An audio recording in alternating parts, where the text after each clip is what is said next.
Welcome to the Tech Egg. Don't get scrambled. Enjoy the video. You start by getting control. Adjust mirrors and seats so you have a balanced view and minimal blind spots. Once done, perform a quick 10-15 second scan down the road to identify lane markings, vehicles, and potential hazards.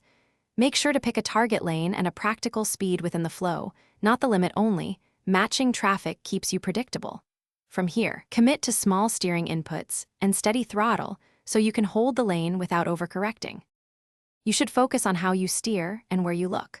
Adopt a controlled hand position like 9-3 or 8-4 to allow subtle, stable inputs. Then pick an aim point about 20 to 30 meters ahead and use it to center the vehicle in the lane. This visual reference reduces twitchy adjustments. Make micro-corrections under roughly 5 degrees rather than large turns, and avoid sudden braking, which shifts balance. This steady approach keeps you predictably placed and reduces risk of lane drift. You finish by validating your lane hold. Use quick mirror checks every 5 to 8 seconds to confirm position relative to other road users. If you notice drift, gently reduce speed and recenter using your chosen aim point rather than abrupt steering. Slowing gives time to correct. And make sure to increase following distance and lane buffers in low visibility or slippery conditions to compensate.